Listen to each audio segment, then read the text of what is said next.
선거철만 되면 시장 바닥에 나타나 허리 굽신거리며 어르신, 어르신 부르짖던 그들. 당선되자마자 우리를 헌신짝처럼 내팽개치는 정치인들의 뻔뻔한 위선. 오늘 조 박사가 그 가면을 벗겨드립니다. 겨울 내내 이불 속에서 떨며 아꼈건만 날아온 난방비 고지서는 폭탄과 다름없습니다. 미친 듯이 치솟는 장바구니 물가까지 이 답답한 현실을 진실을 조 박사가 낱낱이 파헤칩니다. 평생 피땀 흘려 이 나라를 세운 어르신들, 이제 와서 연금 총리는 짐짝 취급합니까? 초고령 사회, 대한민국의 씁쓸한 현실. 조 박사가 제대로 일갈하겠습니다. 안녕하십니까. 시대정신 조 박사입니다. 오늘도 이렇게 화면 앞에 찾아와 주신 우리 70, 80대 형님, 누님, 후배님들께 먼저 깊은 인사를 올립니다. 요즘 날씨가 참 변덕스럽습니다. 아침 저녁으로는 쌀쌀한데 한낮에는 또 더워서 이런 환절기 날씨에 우리 어르신들 관절이 제일 먼저 반응합니다. 무릎이 시큰거리고 허리가 뻐근하고 아침에 일어날 때 온몸이 굳어서 한참을 주물러야 겨우 움직일 수 있는 나이가 바로 우리 나이 아니겠습니까? 저도 요즘 아침에 일어나면 침대 모서리에 한참을 앉아서 허리부터 주무르고 시작합니다. 젊었을 때는 벌떡 일어나서 바로 일터로 달려갔는데 이제는 화장실 가기까지도 한참을 준비해야 합니다. 이게 세월 앞에서는 장사가 없다는 말이 실감나는 순간입니다. 그래도 우리는 오늘도 이렇게 살아서 숨 쉬고 있고 영상을 통해 만날 수 있으니 그것만으로도 감사한 일입니다. 혹시 혈압약, 당뇨약, 관절약 드시는 분들 계시면 오늘 아침에도 빼먹지 않고 드셨는지 한번 확인해 보십시오. 건강이 제일입니다. 아직 구독과 좋아요를 안 누르신 분들 계시면 화면 아래 빨간 버튼 한 번만 눌러주시기 바랍니다. 저는 여러분께 거짓말하지 않습니다. 이 채널은 광고 수익을 바라고 하는 게 아닙니다. 우리 세대가 겪고 있는 억울한 일들, 분통 터지는 일들을 함께 나누면서 가슴에 맺힌 응어리를 조금이라도 풀어드리고 싶어서 시작한 채널입니다. 그러니 부담 갖지 마시고 편하게 구독 버튼 눌러주시고 경로당에서 만나는 동년배 분들께도 이 채널 좀 알려주시면 정말 큰 힘이 됩니다. 알림 설정까지 해놓으시면 제가 새 영상 올릴 때마다 바로 알림이 가니까 놓치지 않고 보실 수 있습니다. 종 모양 아이콘 누르시면 됩니다. 자, 그럼 오늘은 정말 작정하고 준비한 이야기 세 가지를 나눠보겠습니다. 첫 번째는 선거철만 되면 경로당과 시장 바닥에 나타나서 표 달라고 굽신거리는 정치인들의 뻔뻔한 위선에 대해서 제대로 짚고 넘어가겠습니다. 이슈 1. 선거철 정치인들의 위선. 여러분, 지난 선거들 생각나십니까? 총선 때, 지방선거 때, 대선 때를 떠올려 보십시오. 평소에는 그림자도 안 비치던 국회의원, 시의원, 구청장 후보라는 작자들이 선거 2달 전부터 갑자기 어디서 나타났습니까? 제가 직접 겪은 일부터 말씀드리겠습니다. 지난 지방선거 때였습니다. 저희 동네 경로당에 어느 날 갑자기 양복배 입은 30대 후반쯤 되는 젊은 사람이 나타났습니다. 손에는 명함 한 뭉치 들고 있고 뒤에는 선거운동원들이 대여섯 명 따라붙어 있더라고요. 경로당 문 열고 들어오더니 갑자기 큰 절을 합니다. 어르신 여러분 안녕하십니까? 저는 이번에 구청장에 출마한 아무개입니다 하면서 명함을 돌리기 시작했습니다. 그때 경로당에 계시던 할아버지 한 분이 그 작자한테 물어봤습니다. 자네 여기 우리 동네 사람인가? 그랬더니 그 작자가 뭐라고 대답했는지 아십니까? 아, 저는 옆 동네에 삽니다만 이 지역구 전체를 위해서 일하고 싶습니다. 이렇게 대답하더라고요. 옆 동네에 살면서 평소에는 이 경로당이 있는지도 몰랐을 작자가 선거 한 달 전에 갑자기 나타나서 표 달라고 굽신거리는 겁니다. 그런데 더 가관인 게 뭔지 아십니까? 그 작자가 명함 돌리면서 하는 말이 어르신들을 위한 복지 정책을 최우선으로 하겠습니다. 경로당 냉난방비 지원 확대하겠습니다. 어르신 일자리 창출하겠습니다. 이렇게 달콤한 말만 늘어놓는 겁니다. 그 순간 저는 속으로 생각했습니다. 저 작자 당선되고 나면 우리 얼굴 다시 볼까? 그런 생각이 딱 들더라고요. 그리고 제 예상은 정확하게 맞아떨어졌습니다. 그 작자가 당선됐습니다. 근소한 표 차이로 이겼는데 아마 우리 경로당 어르신들 표도 꽤 받았을 겁니다. 그렇게 당선되고 나서 그 작자가 우리 경로당에 다시 나타난 게 언제인지 아십니까? 6개월이 지나도록 코빼기도 안 비쳤습니다. 1년이 지나도 않았습니다. 그러다가 딱 한 번 나타났는데 그게 언제였냐면 다음 선거 6개월 전이었습니다. 또 표 달라고 나타난 겁니다. 그때 경로당에 계시던 할머니 한 분이 그 작자한테 따졌습니다.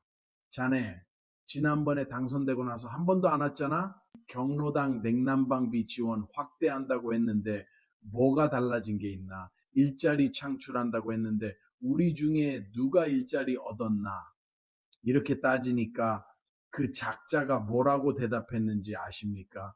아, 예산 문제가 있어서 좀 늦어지고 있습니다.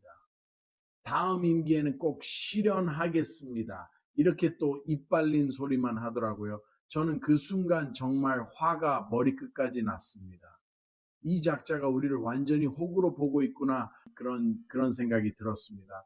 선거 때만 되면 나타나서 어르신 하면서 표 달라고 굽신거리다가 당선되고 나면 우리 같은 노인네들은 안중에도 없는 겁니다. 이게 비단 우리 동네만의 이야기겠습니까? 전국 어디를 가도 마찬가지입니다. 언론 보도에 따르면 선거철마다 전국의 경로당과 시장 바닥에서 똑같은 일이 벌어진다고 합니다. 국회의원이라는 작자들, 시의원이라는 작자들, 구청장, 시장, 도지사라는 작자들 모두 똑같습니다. 저는 며칠 전에 동네 재래시장에 콩나물이나 좀 살까 하고 나갔다가 아주 기가 막힌 꼴을 봤습니다. 시커먼 세단차들이 시장 입구를 떡하니 막아놓고 양복 입은 수행원 놈들이 병풍처럼 쫙 깔려 있는데 그 한가운데서 국회의원 배지 달겠다는 양반이 떡볶이를 먹고 있더군요. 그런데 그 먹는 꼴을 가만히 보니까 아주 속에서 천불이 납니다. 평소에는 호텔 레스토랑에서 스테이크나 썰던 양반이 떡볶이 국물 튈까봐 넥타이 부여잡고 어묵 국물을 마시는 둥 마는 둥 인상을 찌푸리면서 억지로 삼키는데 옆에서는 카메라 플래시가 번쩍번쩍 터집니다. 그러고는 시장 할머니 손을 덥석 잡더니 어머니 장사 잘 되게 해드리겠습니다. 저 좀 살려주십시오. 하고 90도로 허리를 굽힙니다. 아이고, 이 화상들아. 그 손이 어떤 손입니까? 새벽 4시에 일어나서 찬물에 무 씻고 하루 종일 쪼그려 앉아서 나물 다듬어서 자식들 대학 보내고 시집장가 보낸 그야말로 대한민국의 역사 같은 손입니다. 그 거칠고 갈라진 손을 니들이 표 구걸할 때나 쓰는 소품 취급을 해? 그 할머니가 파는 콩나물 한 봉지 값이나 알고 덤비는 겁니까? 카메라 꺼지고 나면 물티슈로 손 벅벅 닦으면서 아 비린내 나네 하고 투덜거릴 거 내가 모를 줄 압니까? 언론 보도를 보니까 이번 선거에 나온다는 모 후보는 평소에 노인복지 예산 삭감하자고 목소리 높이던 양반이랍니다. 근데 선거철 되니까 갑자기 경로당을 찾아가서 안마를 해드린다고 설친답니다. 우리 동네 기원 다니시는 최 영감님한테 들은 얘기인데 그 양반이 경로당 와서 큰절을 올리는데 양말에 구멍이 나 있더랍니다. 서민 코스프레 하려고 일부러 구멍난 양말 신고 온 거죠. 세상에 우리 노인네들이 눈이 침침해서 글씨는 잘 안 보여도 사람 속마음 꿰뚫어 보는 눈치는 백단, 천단입니다. 어디서 그런 얄팍한 수작질을 부립니까? 생각해 보십시오. 선거 끝나고 당선되면 그 인간들 다시 시장에 옵니까? 경로당에 와서 안마해 줍니까? 천만의 말씀입니다. 당선증 받는 순간 그 굽실거리던 허리는 깁스한 것처럼 뻣뻣해지고 목에는 힘이 잔뜩 들어가서 우리 같은 서민들은 개돼지 보듯 쳐다봅니다. 우리가 부탁 하나 하러 의원실 찾아가면 비서들이 문전박대하고 전화 한 통 하려면 하늘의 별 따기보다 어렵습니다. 화장실 들어갈 때랑 나올 때 다르다더니 이건 뭐 달라도 너무 다른 거 아닙니까? 제가 더 화가 나는 건 이 인간들이 우리 시니어들을 무슨 표 자판기로 안다는 겁니다. 선거철에 와서 막걸리 한 잔 따라주고 트로트 노래 한 자락 불러주면 아이고 우리 의원님 최고다 하면서 표 줄 거라고 착각을 해요. 우리를 아주 바보 천치로 하는 겁니다. 우리가 6.25 전쟁 겪고 보릿고개 넘고 월남전 가고 중동 건설 현장에서 피땀 흘려 이 나라 세운 사람들입니다. 산전수전 공중전 다 겪은 우리 눈을 속일 수 있을 것 같습니까? 옛날이야 우리가 정에 약하고 사람 좋아서 그래 젊은 사람이 고생하네 하고 찍어줬지. 이제는 어림도 없습니다. 지금 우리 노인들이 겪고 있는 고통이 뭡니까? 병원비는 무섭게 오르고 약값 대기도 빠듯한데 기초연금 몇 푼 올려준다고 생색은 더럽게 냅니다. 정작 자기들은 세비 꼬박꼬박 챙겨가고 해외 출장이니 뭐니 하면서 나라돈 펑펑 쓰면서 우리한테 쓰는 돈은 아깝다고 난리들을 칩니다. 그래놓고 선거 때만 되면 어르신을 섬기겠습니다. 섬기기는 개뿔. 표 떨어지면 쳐다도 안 볼 거면서 저는 이제 선거 때마다 이렇게 합니다. 후보들이 경로당에 나타나면 제일 먼저 질문합니다. 자네, 우리 경로당에 오늘이 처음인가? 선거 아닐 때도 와본 적 있나? 이렇게 물어보면 대부분 버벅거립니다. 처음 왔다는 걸 인정하기도 뭐하고 거짓말하자니 들킬까봐 두려운 겁니다. 그러면 저는 바로 알 수 있습니다. 아, 이 작자도 표 달라고 온 거구나 하고요. 여러분, 정치인들이 우리를 무시하는 이유가 뭔지 아십니까? 우리가 쉽게 속아 넘어가기 때문입니다. 우리가 선거 때만 되면 달콤한 말 몇 마디에 표를 던져주기 때문입니다. 우리가 당선되고 나서는 그 사람들이 공약을 지켰는지 안 지켰는지 제대로 따지지 않기 때문입니다. 그러니까 정치인들이 우리를 우습게 보는 겁니다. 어차피 노인네들은 선거 때만 달래주면 표 던진다 이렇게 생각하는 겁니다. 언론 보도에 따르면 얼마 전에 대구에 사시는 6.25 참전용사 김 어르신 사연이 있었습니다. 평소에는 보훈병원 예약하기도 힘들어서 몇 달을 기다리는데 선거철 되니까 지역구 의원이 찾아와서 국가를 위한 헌신 잊지 않겠습니다 하면서 사진을 찍더랍니다. 그런데 정작 김 어르신이 보훈수당이 너무 적어서 생활이 힘들다고 하소연하니까 그건 예산 문제 때문에 하면서 말꼬리를 흐리더랍니다. 사진만 찍고 도망치듯 나가버리는데 그 뒷모습을 보면서 김 어르신이 피눈물을 흘리셨답니다. 이게 말이 됩니까? 필요할 때만 영웅이고 돈 달라고 하면 짐짝입니까? 이제는 달라져야 합니다. 우리가 똑똑해져야 합니다. 우리가 깨어 있어야 합니다. 선거 때만 나타나서 굽신거리는 작자들한테 더 이상 표를 던지지 마십시오. 대신 평소에도 우리를 찾아오고 우리 이야기를 들어주고 실제로 우리를 위해서 일하는 사람을 찾아서 그 사람한테 표를 주십시오. 그런 사람이 없다면 차라리 기권하는 게 낫습니다. 어차피 속일 작자한테 표 주느니 아예 안 주는 게 낫습니다. 저는 다음 선거 때 이렇게 하려고 합니다. 후보들이 경로당에 나타나면 제일 먼저 이렇게 물어볼 겁니다. 자네, 당선되고 나서도 여기 계속 올 건가? 한 달에 한 번이라도 올 수 있나? 우리 이야기 들으러 올 수 있나? 이렇게 물어보고 만약 그 사람이 예, 꼭 오겠습니다라고 대답하면 그 말을 녹음해 놓을 겁니다. 요즘 핸드폰으로 다 녹음할 수 있지 않습니까? 그렇게 녹음해 놓고 당선되고 나서 6개월, 1년 지나도 안 오면 그 녹음 파일을 인터넷에 올릴 겁니다. 이 작자가 선거 때 이렇게 약속했는데 지키지 않았다. 이렇게 폭로할 겁니다. 여러분도 그렇게 하십시오. 정치인들의 거짓말을 그냥 넘어가지 마십시오. 기록하고 따지고 책임을 물으십시오. 그래야 정치인들이 우리를 함부로 대하지 못합니다. 그래야 우리가 진짜 존중받을 수 있습니다. 특히나 요즘 정치인들 하는 꼴을 보면 여당이든 야당이든 다 똑같습니다. 서로 헐뜯고 싸우느라 민생은 뒷전입니다. 국회라는 곳이 무슨 싸움터입니까? 국민들 먹고 사는 문제 해결하라고 보내놨더니 지들 밥그릇 싸움만 하느라 날 새는 줄 모릅니다. 그러다 선거철만 되면 갑자기 민생 탐방이랍시고 우르르 몰려다니는데 그거 민생 탐방 아닙니다. 민폐 탐방이지. 장사하는 분들 영업 방해하고 막 길 막고 보여주기 쇼하느라 애꾸른 시민들만 고생시킵니다. 마지막으로 한 가지만 더 말씀드리겠습니다. 젊은 사람들은 이런 말을 합니다. 노인들이 투표를 잘못해서 나라가 이 모양이다 이렇게 말합니다. 저는 그 말을 들을 때마다 정말 억울합니다. 우리가 잘못 투표한 게 아니라 정치인들이 우리를 속인 겁니다. 우리가 바보라서 속은 게 아니라 정치인들이 너무나 교활하게 거짓말을 한 겁니다. 하지만 이제는 달라져야 합니다. 이제는 정말로 똑똑하게 투표해야 합니다. 선거 때만 나타나는 작자들한테 속지 말고 진짜 우리를 위해서 일할 사람을 찾아내야 합니다. 그래야 젊은 사람들한테도 떳떳할 수 있고 우리 스스로도 자존심을 지킬 수 있습니다.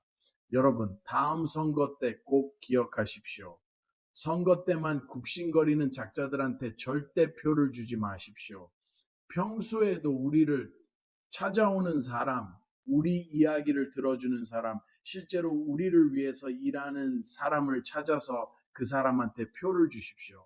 그게 우리가 존중받는 첫걸음입니다. 이런 위선적인 행태, 이제는 우리가 심판해야 합니다. 투표용지는 종이 쪼가리가 아닙니다. 우리 인생을 담보로 한 계약서입니다. 사기꾼한테 도장 찍어주면 집문서 날아가는 것처럼 위선자한테 표 주면 나라 곳간 거덜나고 우리 노후가 박살납니다.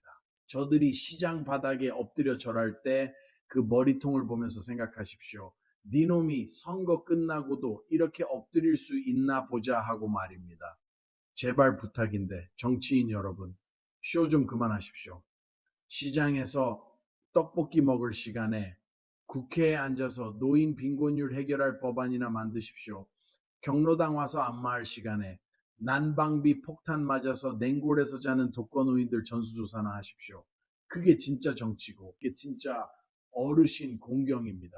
카메라 앞에서만 효자인 척하는 가짜 효도 이제 역겨워서 못 봐주겠습니다. 우리 시청자 여러분, 제 말이 틀렸습니까? 속이 좀 시원하십니까? 이제는 우리가 먼저 당당해집시다. 우리가 먼저 기준을 세웁시다. 그래야 경로당 바닥을 기어다니는 위선적인 정치인들이 하나둘씩 사라집니다. 그리고 정말로 어르신들을 위해 평소에도 뛰던 사람들만 살아남게 됩니다. 그 사람들이 많아져야 우리 세대의 노후도 지금 힘들게 살아가는 젊은 세대의 미래도 조금이라도 덜 비참해집니다. 이게 제가 오늘 첫 번째 이슈에서 꼭 전하고 싶었던 이야기입니다. 선거철 정치인들 그 위선의 민낯 우리 이제 다 봤습니다. 남은 건 행동입니다.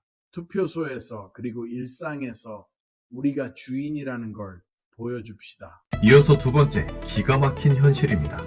겨울 내내 이불 속에서 떨며 아꼈건만 날아온 고지서는 폭탄과 다름없었습니다. 조 박사가 직접 겪은 충격적인 난방비 대참사와 미친 장바구니, 물가의 실체, 지금 바로 까발려드립니다. 이슈 2. 난방비 폭탄과 미친 장바구니 물가. 자, 여러분, 정치인들 위선 얘기하다가 혈압이 좀 올랐는데 이제 진짜 우리 뼈와 살을 깎아먹는 이야기를 해보겠습니다.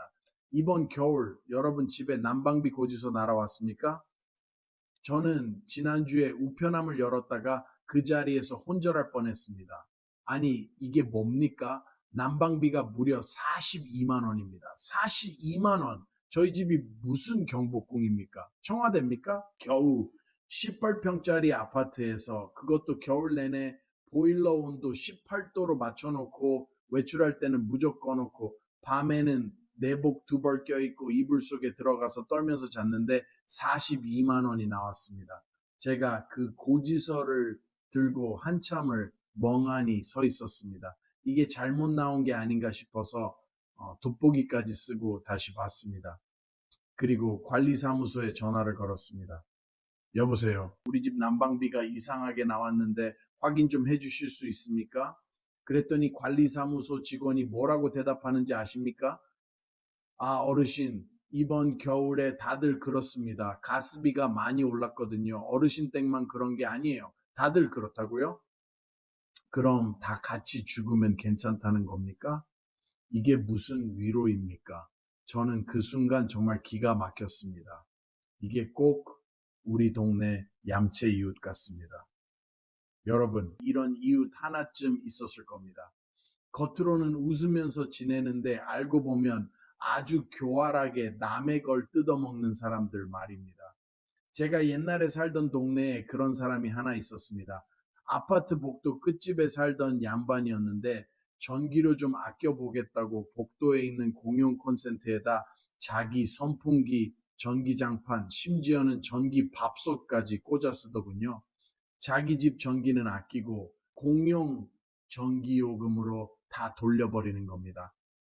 겉으로 보기에는 에이 뭐 그깟 전기 좀 쓰는 게 얼마나 되겠어 싶지만 그게 한두 달 쌓이면 관리비에 고스란히 찍힙니다. 결국 그 사람만 이득 보고 나머지 이웃들이 조금씩 더 내는 거죠. 난방비, 전기요금, 가스요금, 이 공공요금이라는 게 딱 그 짝입니다. 겉으로는 뭐라 합니까? 국제에너지 가격이 올라서 그렇다. 무슨 연료비 조정 단가가 어쩐다. 환경부담금이 어쩐다. 말은 거창합니다. 그런데 결과는 뭐냐? 우리 노인네들 주머니에서 야금야금 빼가는 겁니다. 제가 이번 겨울에 얼마나 아꼈는지 아십니까? 낮에는 거실 보일러를 아예 안 틀었습니다. 방 하나만 틀고 그 방에서만 생활했습니다. 화장실 갈 때도 후다닥 갔다가 후다닥 들어왔습니다. 부엌에서 밥할 때도 패딩 입고 했습니다. 집안에서 패딩을 입고 산다는 게 말이 됩니까? 그런데도 42만 원이 나왔습니다. 저희 동네 경로당에서 만난 박 할머니 얘기를 들어보니까 그 집은 더 가관입니다. 박 할머니가 혼자 사시는데 난방비가 48만 원 나왔답니다. 박 할머니는 그 고지서를 받아들고 하루 종일 울었답니다. 이번 달 기초연금 받아봤자 32만 원인데 난방비만 48만 원이면 어떻게 살라는 거냐고 차라리 얼어 죽으라는 거냐고 하소연하시더라고요. 저는 그 말을 듣는 순간 가슴이 찢어지는 것 같았습니다. 우리나라가 이 정도로 가난한 나라입니까? 우리나라가 아프리카 최빈국입니까? 아닙니다. 우리는 세계 10위권의 경제 대국입니다. 그런데 70, 80대 노인들이 겨울에 집에서 얼어 죽을까봐 두려워해야 하는 나라가 됐습니다. 언론 보도에 따르면 가스공사니 전력공사니 하는 양반들은 적자가 심해서 어쩔 수 없다. 국제 에너지 가격이 올랐다. 앵무새처럼 똑같은 소리만 반복한답니다. 그런데 그 적자를 왜 우리 서민들 주머니 털어서 메꾸려고 합니까? 자기들 성과급 잔치할 돈은 있고 우리 노인네들 따뜻한 방에서 등 지질 돈은 아깝습니까? 동네 목욕탕에서 만난 김영감님 얘기 들어보니까 그 집은 더 가관입니다. 할머니가 추위를 많이 타서 난방을 조금 틀었다는데 관리비가 연금 수령액을 넘어버렸답니다. 밥은 굶어도 추운 건 못 참겠다는데 이제는 밥도 굶고 추위도 참아야 할 판입니다. 이게 사는 겁니까? 생존 훈련하는 겁니까? 그런데 난방비만 문제면 차라리 낫겠습니다. 장바구니 물가는 또 어떻습니까? 며칠 전에 재래시장에 나갔다가 받은 충격이 난방비 고지서보다 더 컸습니다. 제가 평소에 즐겨 먹는 게 배추김치입니다. 배추 한 포기 사다가 직접 담가 먹곤 했는데 이번에 시장에 가서 배추값을 물어봤더니 기절초풍할 뻔했습니다. 배추 한 포기가 8,000원입니다. 8,000원. 제가 잘못 들은 줄 알고 다시 물어봤습니다. 아니, 배추 한 포기가 8,000원이라고요? 그랬더니 장사하시는 할머니가 한숨을 푹 쉬면서 어르신, 저도 이 값이 말이 안 된다고 생각하는데 도매시장에서 이 값에 떼어오는데 제가 어떻게 합니까? 라고 말씀하시더라고요. 할머니도 억울하고 저도 억울한데 그럼 대체 누가 이 돈을 다 챙겨가는 겁니까? 저는 배추 사는 걸 포기하고 무라도 사려고 했습니다. 무 한 개 값을 물어봤더니 3,000원입니다. 무 한 개가 3,000원. 제가 젊었을 때는 무한개가 500원이었습니다. 지금은 6배가 올랐습니다. 그래도 뭐라도 사야 할 것 아닙니까? 그래서 파라도 좀 사려고 했습니다. 파 한 단 값을 물어봤더니 5,000원입니다. 파 한 단이 5,000원. 이게 파입니까? 금입니까? 파에다 금가루라도 뿌렸습니까? 저는 그 순간 정말 기가 막혀서 손에 들고 있던 장바구니를 내려놓고 그냥 집으로 돌아왔습니다. 아무것도 사지 못했습니다. 사고 싶어도 살 수가 없었습니다. 주머니에 들어있는 돈으로는 배추 한 포기, 무한개, 파 한 단 사면 끝입니다. 그럼 고기는요? 생선은요? 과일은요? 집에 돌아와서 냉장고를 열어봤습니다. 김치가 바닥나고 있었습니다. 반찬통에는 며칠 전에 만들어 놓은 멸치볶음이 조금 남아 있었습니다. 저는 그걸 보면서 한숨이 절로 나왔습니다. 이게 대한민국 70대 노인의 밥상입니다. 제가 젊었을 때는 밥상에 반찬이 최소한 5가지는 올라갔습니다. 김치, 나물, 생선, 계란찜, 국, 이 정도는 기본이었습니다. 그런데 지금은 김치하고 멸치볶음 하나로 끼니를 때웁니다. 며칠 전에 마트에 갔을 때는 더 충격적이었습니다. 사과 하나를 집어들었다가 도로 내려놨습니다. 사과 하나에 5,000원이 넘어가는데 이게 금사과입니까? 예전에는 사과 한 상자 사서 쟁여놓고 깎아 먹었는데 이제는 제사상에 올릴 사과 하나 사는 것도 손이 벌벌 떨립니다. 시금치 한 단에 7,000원, 대파 한 단에 5,000원. 아니, 풀떼기가 고기보다 비싼 세상이 올 줄 누가 알았겠습니까? 된장찌개 하나 끓여 먹으려고 해도 두부 사고 호박 사고 버섯 사고 하면 2만 원이 훌쩍 넘습니다. 10,000원짜리 한 장 들고 나가면 살 게 없어요. 콩나물 한 봉지랑 두부 한 모 사면 끝입니다. 저는 요즘 장 보러 갈 때마다 계산기를 들고 갑니다. 장바구니에 물건을 담기 전에 먼저 계산기로 계산해 봅니다. 이거 사면 얼마, 저거 사면 얼마, 이렇게 계산하면서 담습니다. 그러다 보면 장바구니에 물건이 반도 안 차는데 금액이 5만 원, 6만 원이 나옵니다. 그러면 다시 물건을 빼기 시작합니다. 이건 꼭 필요한 건 아니니까 빼고, 저건 다음에 사고, 이렇게 하나씩 빼다 보면 장바구니가 텅텅 비어버립니다. 이게 대한민국 노인의 장보기 현실입니다. 제가 며칠 전에 동네 슈퍼에 갔을 때 일입니다. 앞에서 계산하시던 할머니 한 분이 계산대에서 한참을 망설이시더라고요. 계산원이 총 금액이 48,000원이라고 하니까 그 할머니가 주머니를 뒤지시는데 돈이 모자란 겁니다. 그래서 그 할머니가 장바구니에서 물건들을 하나씩 빼기 시작하셨습니다. 이건 빼고 저것도 빼고 결국 두부 한 모하고 콩나물 한 봉지만 남기고 다 빼셨습니다. 그리고 계산을 하시는데 그 뒷모습이 얼마나 처량하던지 저는 그 광경을 보면서 눈물이 날 뻔했습니다. 저 할머니도 젊었을 때는 자식들 키우느라 밤낮으로 일하셨을 겁니다.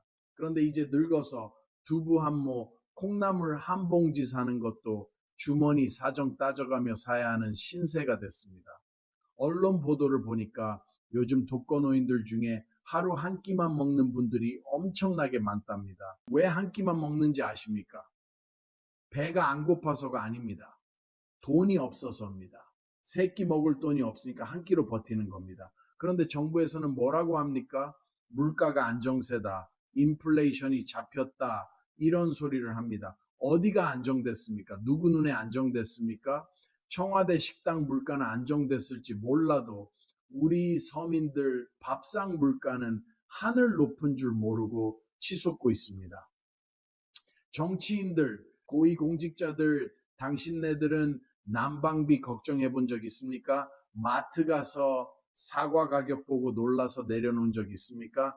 관용차 타고 다니고 법인카드로 밥 먹고 다니니까 세상 물정을 모르는 겁니다. 버스비가 얼마인지 택시비가 얼마인지도 모르는 양반들이 책상머리에 앉아서 물가 대책을 논하니 그게 제대로 된 대책이 나오겠습니까? 기원 다니시는 최 영감님 얘기를 들어보니까 요즘은 계란 한 판 사는 것도 부담스럽답니다. 계란 한 판이 10,000원이 넘어간답니다. 계란이 무슨 귀한 보약입니까? 서민들 단백질 공급원인 계란값이 10,000원이 넘어가면 우리 노인네들은 뭘 먹고 삽니까? 고기는 아예 꿈도 못 꿉니다. 삼겹살 한 근이 20,000원이 넘어갑니다. 명절 때 자식들 오면 고기라도 좀 구워주고 싶은데 그것도 이제는 사치가 됐습니다. 제가 더 기가 막힌 건 물가가 오르는 속도입니다. 작년 이맘때만 해도 배추 한 포기가 5,000원이었습니다. 1년 만에 3,000원이 올랐습니다. 이게 정상적인 물가 상승입니까? 이건 물가 폭등입니다. 그런데 정부에서는 소비자 물가 지수가 2%대다, 3%대다 하면서 안정적이라고 자화자찬합니다. 저는 그 통계가 도대체 어디서 나온 건지 궁금합니다. 청와대 주방에서 조사한 겁니까? 국회의원 식당에서 조사한 겁니까? 우리 서민들이 실제로 체감하는 물가 상승률은 최소 20%, 30%는 됩니다. 작년에 10만 원으로 살 수 있었던 물건들을 올해는 13만 원, 14만 원 주고 삽니다. 이게 2%, 3% 오른 겁니까? 정부 관료 여러분, 제발 책상에서 머리만 굴리지 말고 현장에 좀 나와 보십시오. 쪽방촌 노인들이 어떻게 겨울을 나는지, 시장통 할머니들이 떨이 채소 사려고 얼마나 눈치 보는지 직접 좀 보란 말입니다.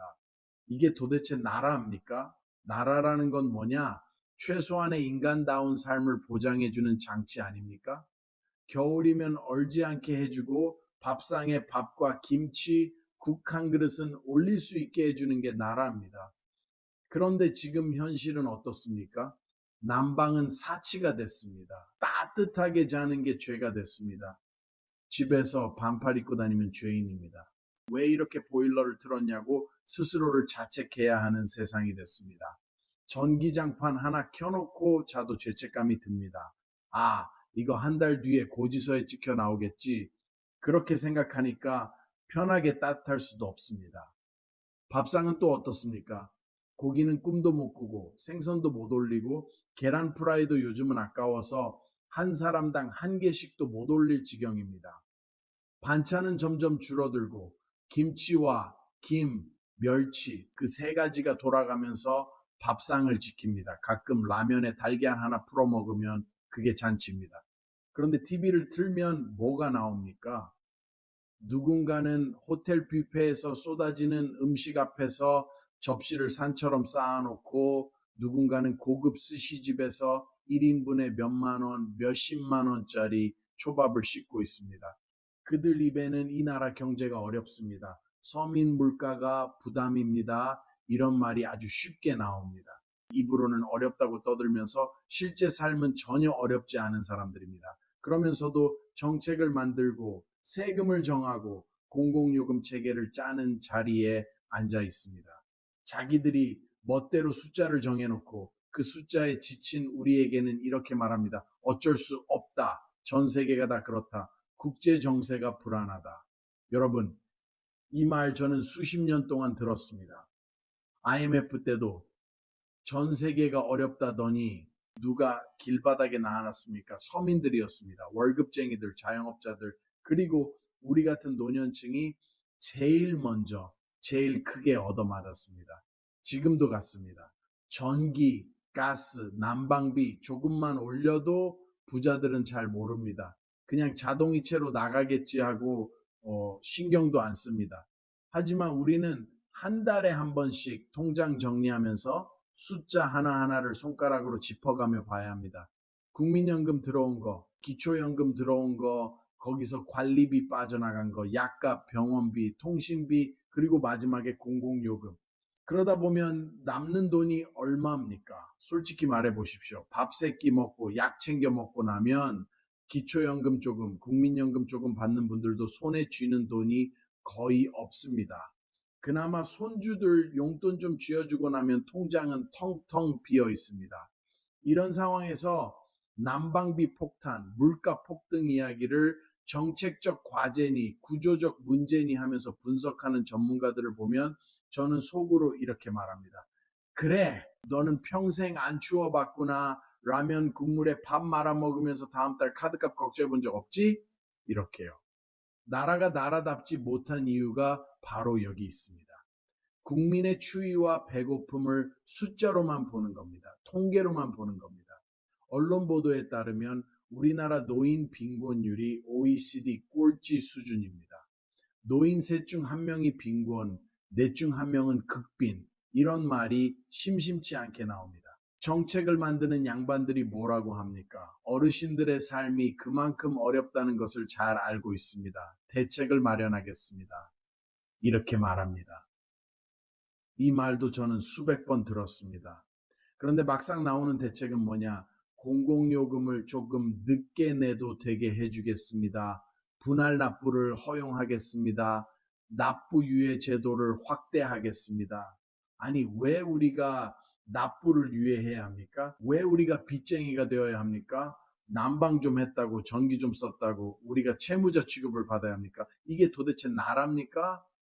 나라가 국민을 지켜줘야 하는데 지금은 국민이 나라 눈치 보고 삽니다. 고지서 눈치, 물가 눈치, 세금 눈치, 나이 들어서까지 이런 눈치를 봐야 합니까? 평생 세금 꼬박꼬박 내고 젊어서 야근하고 주말에도 일하고 이 나라 경제 성장시킨 세대인데 노년에 겨우 누릴 권리가 뭐냐? 따뜻한 방에서 배불리 밥 한 끼 먹고 자는 겁니다. 그런데 그 최소한의 권리조차 지금은 사치가 됐습니다. 온 국민이 전기요금, 가스요금, 관리비, 물가에 짓눌려 살고 있습니다. 특히 우리 같은 노년층은 더 그렇습니다. 일할 수 있는 힘도 예전 같지 않고 새로운 돈을 벌 수 있는 여건도 안 되고 결국 나라가 주는 연금과 자식들이 주는 용돈에 의지해야 하는데 그마저도 빠듯합니다.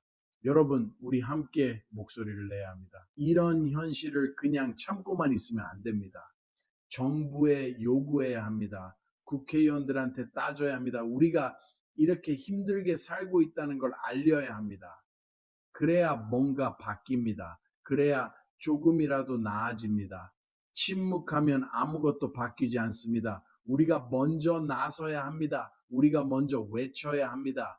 이대로는 못 살겠다고, 뭔가 바꿔야 한다고 말입니다. 저는 이제 마트 가기가 겁납니다. 가격표 볼 때마다 심장이 덜컥 내려앉습니다. 예전에는 10,000원이면 장바구니 가득 채웠는데 지금은 봉투 바닥도 못 채웁니다. 과자 한 봉지에 2,000원, 3,000원 하는데 손주 녀석 과자 사주는 것도 큰맘 먹어야 합니다. 할아버지 과자 사주세요 하는데 야 그거 비싸니까 딴 거 먹어 할 때 그 비참함 겪어보지 않은 사람은 모릅니다. 저는 다음 겨울이 벌써부터 두렵습니다. 이번 겨울도 이렇게 힘들었는데 다음 겨울은 또 얼마나 힘들까? 난방비는 또 얼마나 오를까? 물가는 또 얼마나 오를까? 생각만 해도 막막합니다. 하지만 우리는 살아남아야 합니다. 이 미친 세상에서도 끝까지 버텨야 합니다. 그래야 이놈의 세상이 어떻게 변하는지 끝까지 지켜볼 수 있지 않겠습니까? 오늘 저녁 밥상에 김치 하나 놓고 밥 드시더라도 너무 서러워하지 마십시오. 우리가 못나서 그런 게 아닙니다. 세상이 미쳐 돌아가서 그런 겁니다. 냉장고에 남은 소주나 한잔 해야겠습니다. 안주는 뭐 김치 쪼가리면 충분하죠.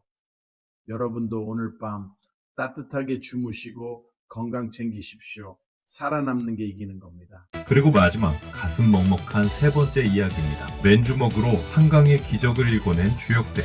이제는 연금 총회는 짐짝 취급을 받고 있습니다. 조 박사가 이 배은망덕한 현실을 통째로 뒤집어 엎겠습니다. 이슈 3.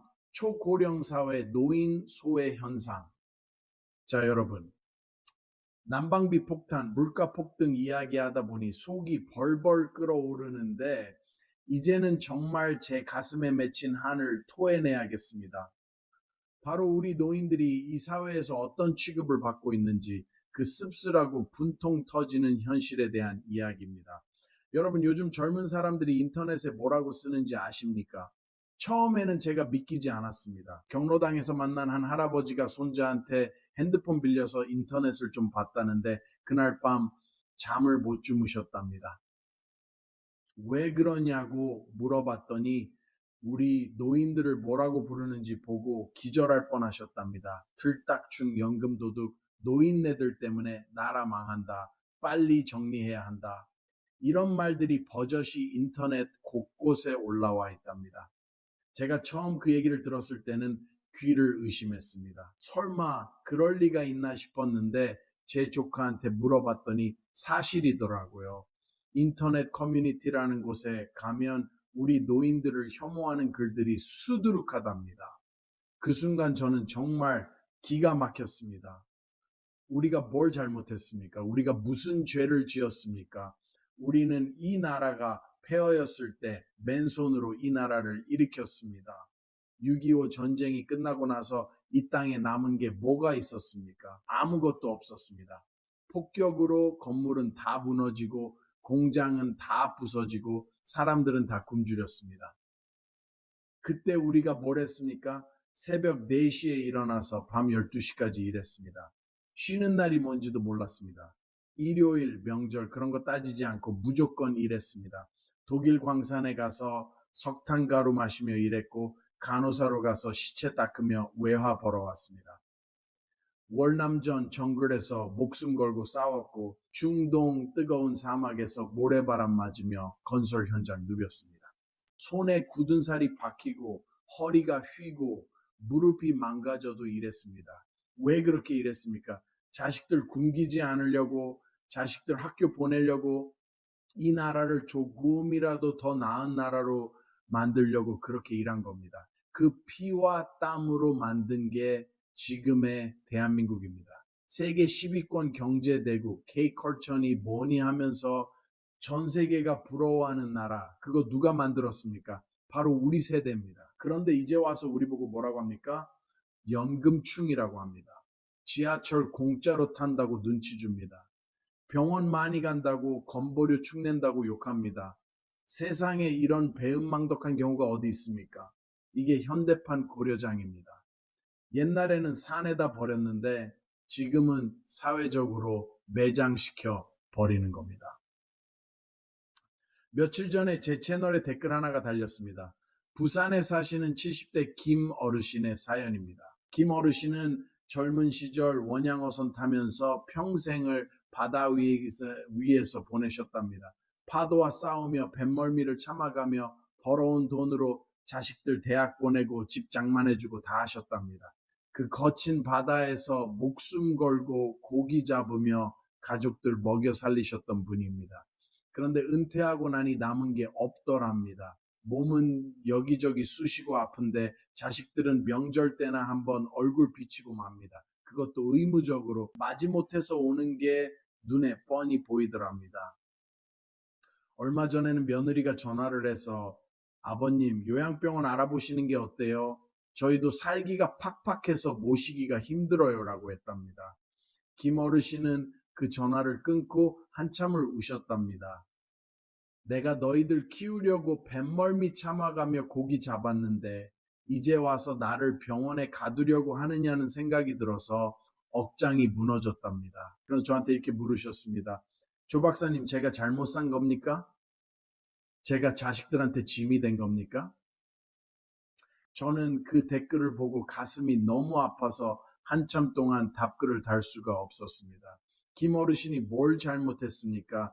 열심히 산 죄밖에 없습니다. 가족을 위해 희생한 죄밖에 없습니다. 그런데 돌아오는 건 짐짝 취급입니다. 이게 김 어르신만의 이야기입니까? 우리 모두의 이야기입니다. 대구에 사시는 6.25 참전용사 박할아버지 사연도 들어보니까 더 가슴이 찢어지더라고요. 박할아버지는 19살 때 전쟁에 나가셨습니다. 총알이 빗발치는 낙동강 전선에서 싸우셨습니다. 옆에서 전우들이 쓰러지는 걸 보면서도 나라를 지키기 위해 목숨 걸고 싸우셨습니다. 그렇게 전쟁에서 살아남아서 제대하고 평생 일하면서 이 나라 재건에 힘쓰셨습니다. 그런데 이제 90이 넘은 나이에 뭐라는 소리를 듣습니까? 노인들이 병원비를 너무 많이 쓴다. 노인들 때문에 건강보험 재정이 바닥난다. 이런 소리를 듣습니다. 박할아버지가 병원에 자주 가시는 게 당연하지 않습니까? 전쟁 후유증으로 몸이 성한 데가 없으십니다. 귀는 포탄 소리 때문에 잘 안 들리고 다리는 총상 때문에 절뚝거리고 폐도 독가스 때문에 안 좋으십니다. 그런데 병원 가는 게 죄입니까? 약 먹는 게 죄입니까? 나라를 위해 목숨 걸고 싸운 분이 이제 와서 이런 취급을 받아야 합니까? 젊은 놈들이 한 달에 스타벅스에서 쓰는 돈이 박할아버지 한 달 약값보다 많을 겁니다. 그런데 누가 나라 돈 축낸다고 합니까? 제가 며칠 전에 지하철을 탔는데 노약자석이 꽉 차 있어서 일반석 앞에 서 있었습니다. 그런데 앞에 앉아있던 젊은 친구가 스마트폰만 쳐다보고 있더군요. 뭐 비켜달라고 할 생각도 없었습니다. 젊은 친구들도 힘들게 사니까요. 그런데 그 옆에 있던 다른 젊은 친구가 친구한테 귓속말로 뭐라고 하는 게 들렸습니다. 야, 저 할아버지 눈치 주는 거 아니야? 아, 냄새 나는데 딴 데로 가지. 순간 제 귀를 의심했습니다. 냄새?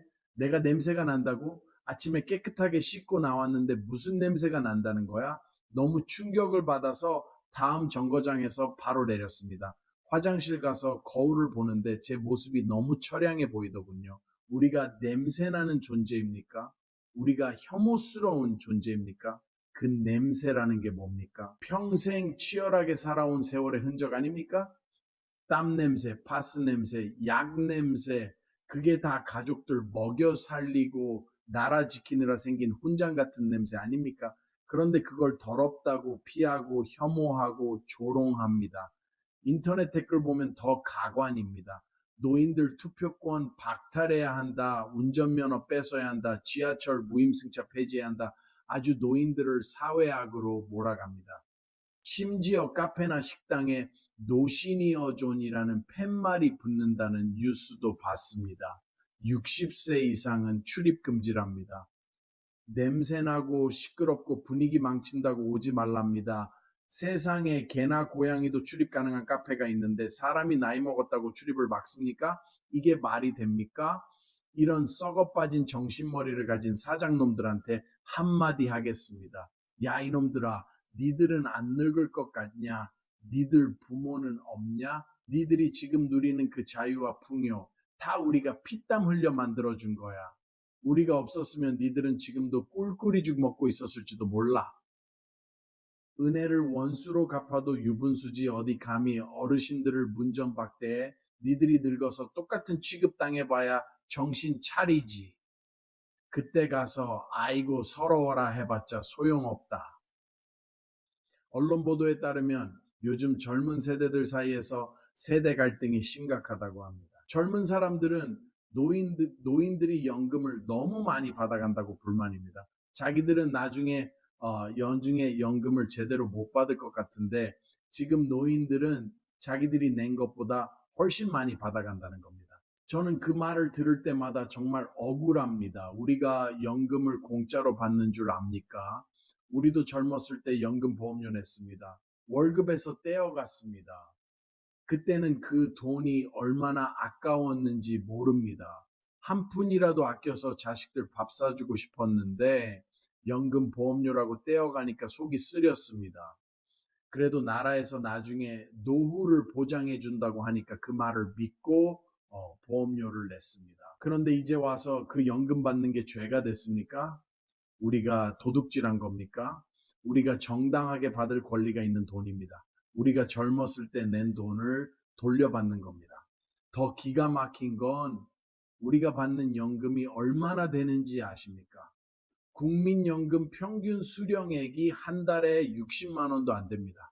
60만 원으로 한 달을 살아야 합니다. 집세 내고 밥 먹고 약 사고 병원비 내고 나면 남는 게 없습니다. 이게 너무 많이 받아간다는 겁니까? 젊은 사람들은 한 달에 몇백만 원씩 벌면서 우리가 60만 원 받는 게 부럽습니까?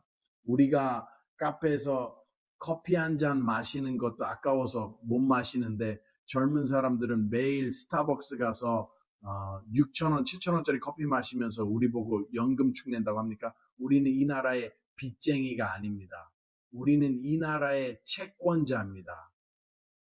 국가라는 회사에 청춘이라는 자본을 투자한 사람들입니다. 빨간 피를 주식처럼 쏟아부은 사람들입니다. 연금이요? 그건 배당금 받는 겁니다. 우리가 당연히 받아야 할 겁니다. 그러니까 젊은 세대한테도 이 말 꼭 전하고 싶습니다. 연금 우리 세대는 못 받아요. 늙은 세대가 다 가져갈 거예요. 이렇게 말하고 싶습니까? 그럼 이렇게 대답하십시오. 그분들은 이미 자기 몫을 일찍 내놓고 지금 겨우 돌려받는 중이다. 우리가 욕할 대상이 아니다. 욕할 게 있다면 제도고 정치다. 경로당 가서 얘기 들어보면 열에 9은 자식 눈치 보느라 힘들다고 하십니다. 손주 용돈이라도 쥐어주려고 폐지 줍는 어르신들, 경비일 하시는 어르신들, 식당에서 설거지 하시는 어르신들, 다들 자식들한테 손 안 벌리려고 짐 안 되려고 발버둥 치는 겁니다. 이게 대한민국 초고령 사회의 실체입니다. 실버 시대라고요? 개뿔입니다. 실버 무덤입니다. 종로 기원 다니시는 최영감님 사연을 들어보니까 최영감님 아들이 명절 때 집에 와서 이런 말을 했답니다. 아버지 요즘 집값이 너무 올라서 제가 집을 못 사요. 아버지 집이라도 물려받을 수 있으면 좋겠는데 아버지가 너무 오래 사시는 바람에 이렇게 말했답니다. 아버지한테 빨리 죽으라는 소리를 에둘러 한 겁니다. 그런데 사회는 우리를 어떻게 대합니까? 키오스크라는 기계 덩어리 하나 갖다 놓고 주문하라고 합니다. 글씨는 깨알 같고 터치는 잘 안 먹고 뒤에 사람들은 줄 서서 기다리고 식당 가서 밥 한 끼 사 먹는 게 무슨 전쟁 치르는 것 같습니다. 은행 점포는 다 없애버리고 스마트폰으로 하라고 합니다. 디지털 소외라는 말 참 그럴듯하게 포장했지만 실상은 노인 배제입니다. 못 따라오면 도태되라, 불편하면 집에 있어라 이거 아닙니까? 우리가 무슨 죄인입니까? 세상이 변하는 속도를 못 따라가는 게 죄입니까? 언론 보도에 따르면 고독사하는 노인이 해마다 늘고 있답니다. 혼자 쓸쓸하게 죽음을 맞이하고 며칠, 몇 달이 지나서야 발견되는 비극이 끊이지 않습니다. 이게 남의 일 같습니까? 우리 주변에서 아니 어쩌면 우리 자신에게 닥칠 수도 있는 일입니다. 정치인들, 정책 만드는 양반들, 노인 일자리 만든다고 하면서 고작 쓰레기 줍기, 풀 뽑기 이런 거나 시키고 있습니까? 우리가 평생 쌓아온 경륜과 지혜를 활용할 생각은 안 하고 용돈벌이 수준의 일자리만 던져주면서 생색내는 겁니까? 일본 같은 나라는 노인들을 사회의 자산으로 대우한답니다. 그런데 우리는 왜 노인을 사회의 비용으로만 취급합니까? 하지만 여러분 기죽지 마십시오. 우리는 당당해질 자격이 있습니다. 우리는 이 나라의 주역이었고 지금도 이 사회를 지탱하는 버팀목입니다. 젊은 사람들이 우리를 무시한다고 해서 우리 스스로를 비하하지 마십시오. 우리가 겪어온 세월은 그 무엇과도 바꿀 수 없는 소중한 자산입니다. 우리의 주름살은 부끄러운 게 아니라 자랑스러운 훈장입니다. 우리의 굽은 허리는 가족을 위해 헌신한 증거입니다. 젊은이들에게 한마디 하겠습니다. 우리를 짐짝 취급하지 마라. 너희들의 미래가 바로 우리다. 너희도 언젠가는 늙는다. 지금 너희가 우리를 대하는 태도가 훗날 너희 자식들이 너희를 대하는 태도가 될 것이다. 우리를 존중해라. 그게 너희 자신을 존중하는 길이다. 우리가 바라는 건 큰 게 아니다. 따뜻한 말 한마디, 따뜻한 눈빛 하나다. 지하철에서 자리 양보 안 해도 좋다. 혐오스러운 눈빛으로 쳐다보지만 마라. 그리고 정부와 사회에 강력하게 요구합니다. 노인복지는 시혜가 아니라 권리입니다. 우리가 낸 세금으로 당당하게 요구하는 겁니다. 기초연금 현실화하고 노인 일자리 제대로 만들고 의료비 지원 확대하십시오. 특히 노신이어종 같은 차별행위 법으로 금지시켜야 합니다. 우리 시청자 여러분 너무 외로워하지 마십시오. 저 조박사가 여러분 곁에 있습니다.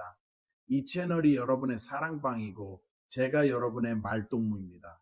억울한 일 있으면 댓글로 남겨주시고 화나는 일 있으면 여기서 실컷 욕하고 푸십시오. 우리는 아직 살아 있습니다. 우리는 아직 할 말이 많습니다. 우리의 목소리가 작지 않다는 걸 보여줍시다. 우리가 뭉치면 세상도 바꿀 수 있습니다. 마지막으로 김 어르신께 한 말씀 드리겠습니다. 어르신, 절대 잘못 사신 거 아닙니다. 어르신은 위대한 아버지였고 자랑스러운 대한민국 일꾼이셨습니다. 자식들이 그 마음 몰라준다고 너무 슬퍼하지 마십시오. 세상이 어르신의 노고를 기억하고 저 조박사가 기억합니다. 오늘 밤은 소주 한잔 하시면서 젊은 날의 뜨거웠던 기억을 안주 삼아 털어버리십시오. 어르신은 충분히 존경받을 자격이 있으십니다. 여러분, 오늘 밤 거울 앞에 서 보십시오. 그 얼굴에 새겨진 주름 하나하나가 다 역사입니다. 그 손에 박힌 굳은 살 하나하나가 다 훈장입니다. 우리는 자랑스러운 대한민국의 1세대입니다. 고개 숙이지 마십시오. 당당하게 삽시다. 부디 이렇게 속으로 따라해 보십시오. 나는 짐짝이 아니다. 나는 이 나라의 주인이다. 연금은 내 피값이다. 늙었다고 죄인 아니다. 이 말 잊지 맙시다. 우리 아직 안 죽었습니다. 숨 쉬는 한 세상에 한 소리 더 해야 합니다. 그게 우리가 후손들에게 남길 마지막 유산입니다.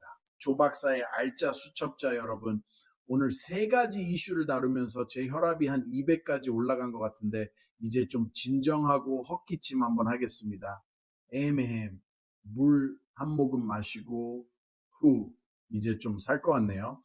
이제는 분위기를 좀 바꿔서 우리 어르신들 주머니 지키는 아주 중요한 생활 정보를 하나 알려드려야겠습니다. 바로 요즘 봄철만 되면 기승을 부리는 공짜 효도 관광 사기, 일명 떡다방 수법입니다. 이놈들이 얼마나 교활한지 제가 직접 겪은 일과 주변 어르신들 사연을 통해서 낱낱이 파헤쳐 드리겠습니다. 여러분, 경로당이나 아파트 게시판에 이런 전단지 보신 적 있으시죠? 무료 온천 관광, 건강 세미나 참석하시면 푸짐한 선물, 어르신 모시고 효도 관광 다녀오세요.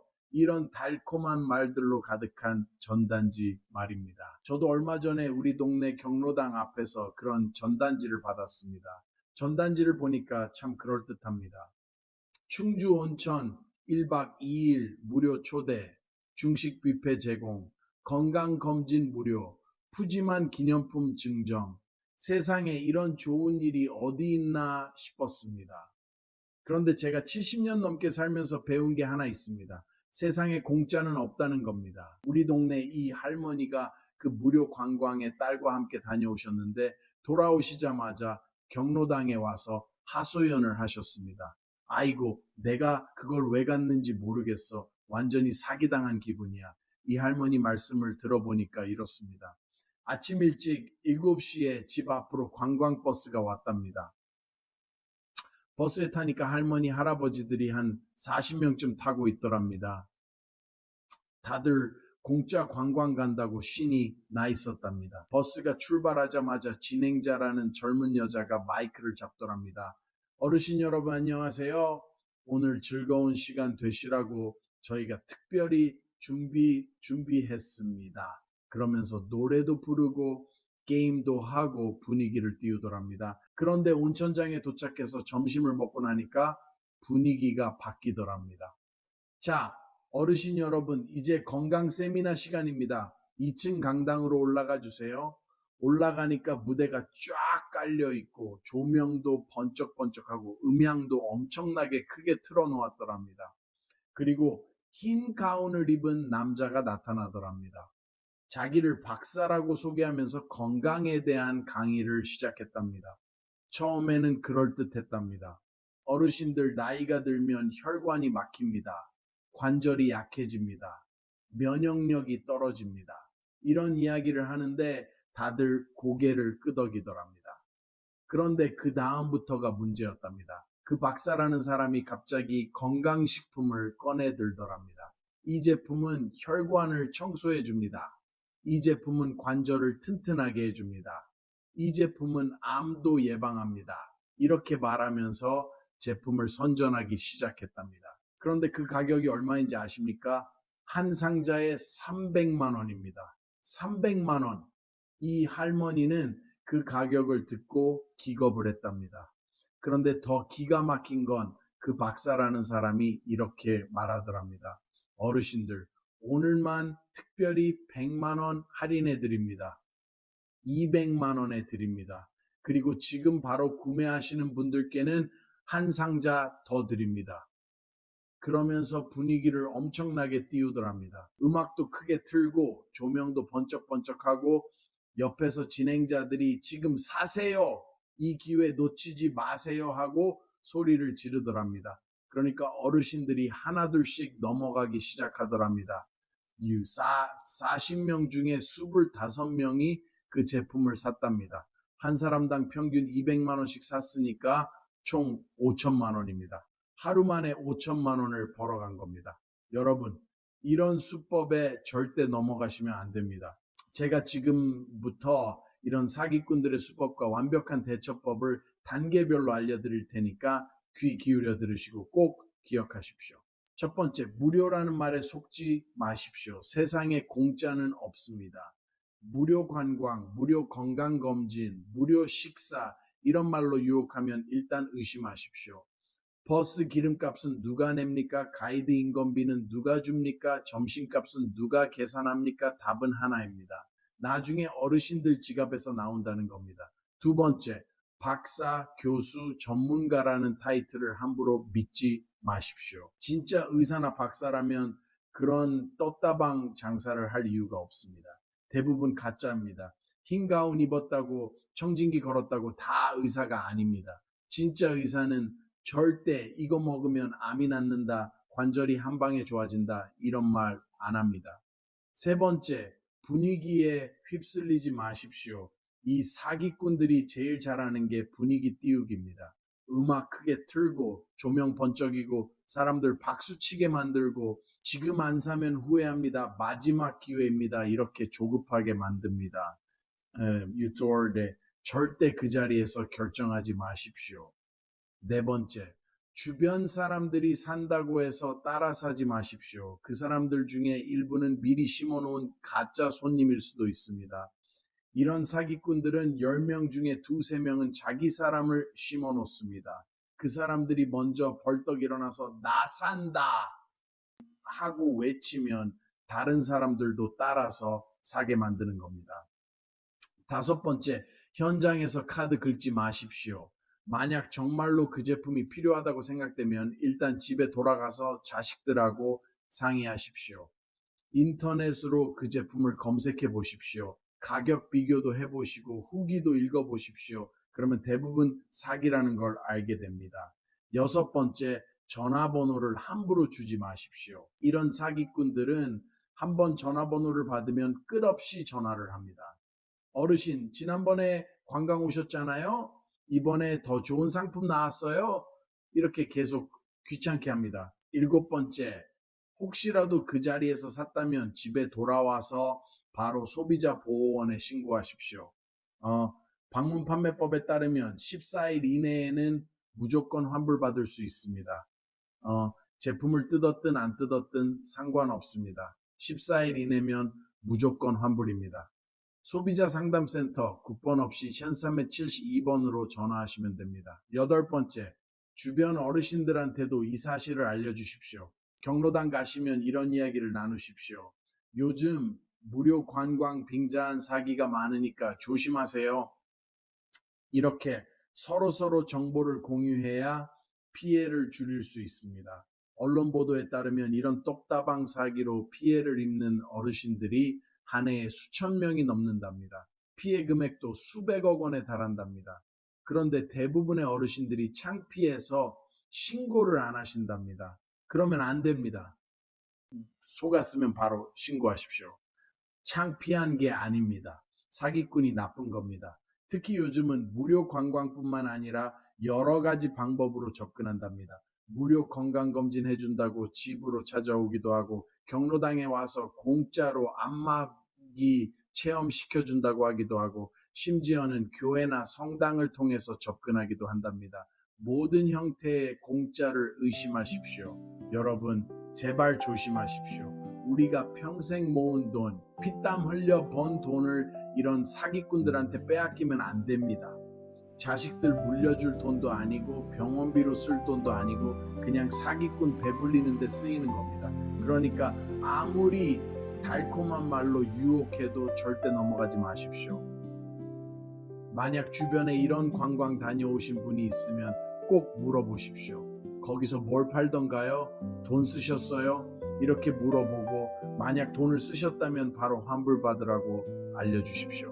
우리가 서로 챙겨줘야 합니다. 그게 어른들이 살아가는 지혜입니다. 전국 8도 어르신들께 드리는 인사. 자, 여러분, 오늘 정말 긴 시간 동안 저와 함께 해주셔서 진심으로 감사드립니다. 오늘은 선거철 정치인들의 위선, 난방비 폭탄과 물가 폭등, 그리고 노인 소외 현상까지 정말 가슴 아픈 이야기들을 나눴습니다. 그리고 알짜 수첩에서는 돛다방 사기 조심하라는 이야기도 드렸습니다. 여러분 혹시 오늘 영상 끝까지 보셨다면 댓글로 출석 체크 한번 해주시겠습니까? 서울 종로구, 중구, 용산구, 성동구, 광진구, 동대문구, 중랑구, 성북구, 강북구, 도봉구, 노원구, 은평구, 서대문구, 마포구, 양천구, 강서구, 구로구, 금천구, 영등포구, 동작구, 관악구, 서초구, 강남구, 송파구, 강동구에서 보시는 분들은 서울 출석, 부산 중구, 서구, 동구, 영도구, 부산 진구, 동래구, 남구, 북구, 해운대구, 사하구, 금정구, 강서구, 연제구, 수영구, 사상구, 기장군에서 보시는 분들은 부산 출석, 대구, 중구, 동구, 서구, 남구, 북구, 수성구, 달성군에서 보시는 분들은 대구 출석, 인천, 광주, 대전, 울산에서 보시는 분들도 각각 출석 체크해 주시고 경기도, 강원도, 충청북도, 충청남도, 전라북도, 전라남도, 경상북도, 경상남도, 제주도, 전국 어디서 보시든 댓글로 출석 체크해 주십시오. 그리고 해외에 계신 교민 어르신들도 계실 겁니다. 미국, 뉴욕, LA, 시카고, 워싱턴에서 보시는 분, 캐나다, 토론토, 밴쿠버에서 보시는 분, 일본 도쿄, 오사카에서 보시는 분, 중국 베이징, 상하이에서 보시는 분, 호주 시드니, 멜버른에서 보시는 분, 유럽, 독일, 프랑스, 영국에서 보시는 분, 어디서 보시든 댓글 남겨주시면 제가 일일이 다 읽어보겠습니다. 특히 오늘 영상 보시면서 공감하신 분들, 속이 시원하셨던 분들 꼭 좋아요 버튼 눌러주시고 구독도 해주십시오. 그리고 주변에 경로당 다니시는 분들, 교회 성당 다니시는 분들한테 이 채널 좀 알려주십시오. 시대정신 조박사 채널 한번 봐봐. 속 시원하게 얘기하더라.